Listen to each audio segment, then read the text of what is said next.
Olá, meu nome é Everson Jesus Santos, sou aluno do 7º período do curso Licenciatura em Filosofia na UFRB.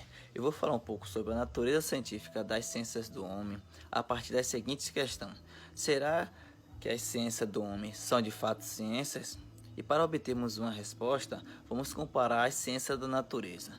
E vou tomar como base o livro As Ciências e as Ciências de Granger, e com as questões a ciência da natureza e as ciências do homem. Já sabemos que nas ciências da natureza os objetos são abstrações da realidade, mas essas abstrações são suscetíveis a seres vinculados, né? Segundo o procedimentos regulados por constituição do nosso sentido. E essas abstrações são modelos constituídos por cientistas a partir de uma teoria científica. Os enunciados da ciência da natureza são propostos como verdades, e essas verdades são bem definidas no referencial de uma dada teoria. Então, o Granger ele traz do seu livro uma nova questão. E as ciências do homem são de fato ciência? Se sim, em que sentido podemos dizer que elas são ciência? Então ele procura observar que a essência do homem visa uma realidade, não uma fantasia ou um desvaneio. Então ele procura descrever e explicar como surgiram as outras ciências. E para isso ele precisa do critério de validação dos enunciados. Que um exemplo é a ciência do homem é muito semelhante à ciência da natureza, mas porém é um sentido mais fraco de validação. Pois então, as ciências do homem se depararam com algumas dificuldades. E a primeira delas era que o homem tinha como objeto o próprio homem.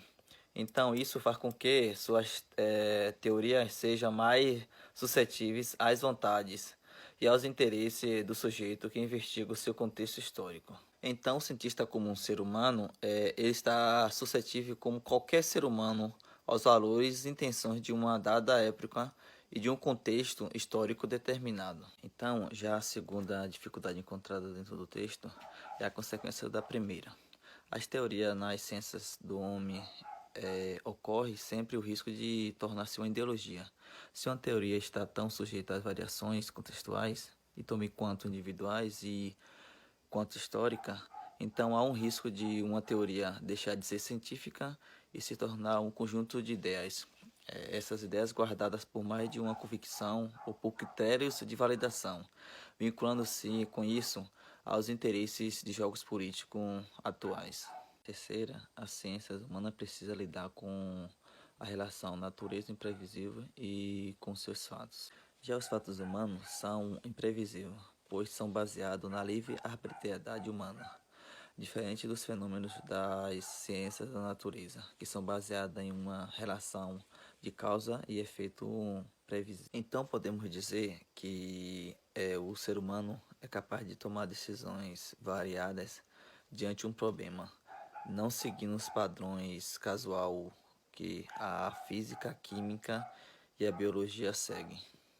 Dentro da minha leitura feita no livro A Ciência e as Ciências de Granger, eu posso concluir que as ciências do homem são ciências, mas em um sentido mais fraco do termo em comparação à ciência do homem com as ciências da natureza.